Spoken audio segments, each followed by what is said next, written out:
আসসালামু আলাইকুম beautiful people, কেমন আছেন আপনারা সবাই? আশা করছি আলহামদুলিল্লাহ সবাই খুব ভালো আছেন এবং প্রত্যেকের জন্য দোয়া থাকবে যেন আপনারা সবাই খুব ভালো থাকেন।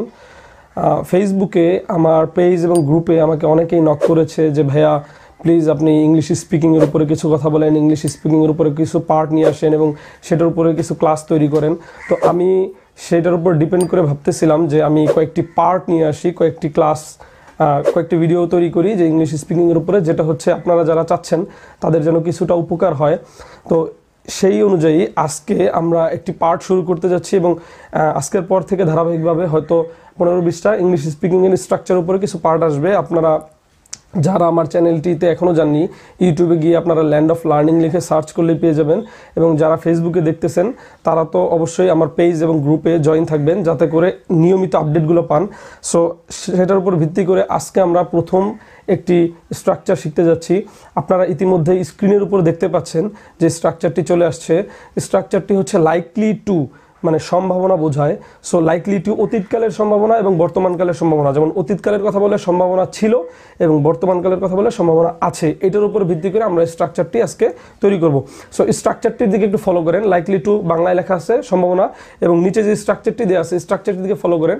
প্রথমে একটি সাবজেক্ট আসে।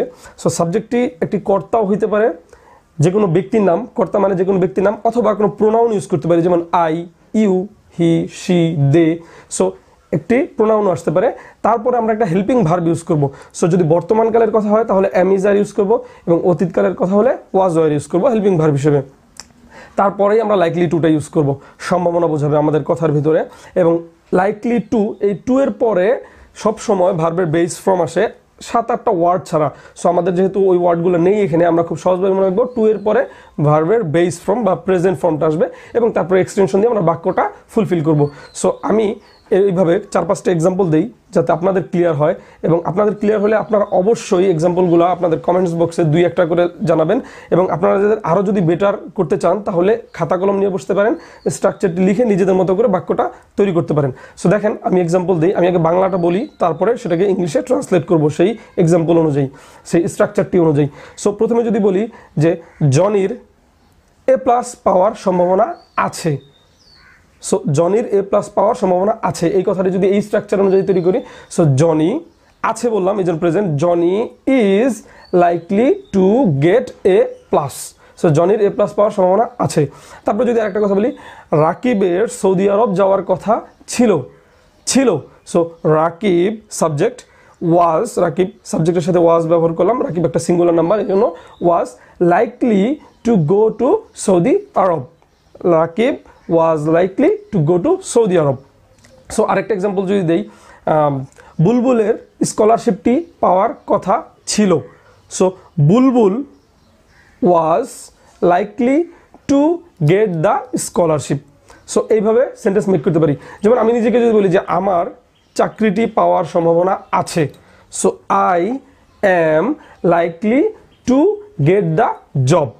এবার আপনাদের কথা যদি বলি যে আপনারা ইংরেজিতে স্পিকিং করার সম্ভাবনা আপনাদের আছে, so you are likely to speak in English.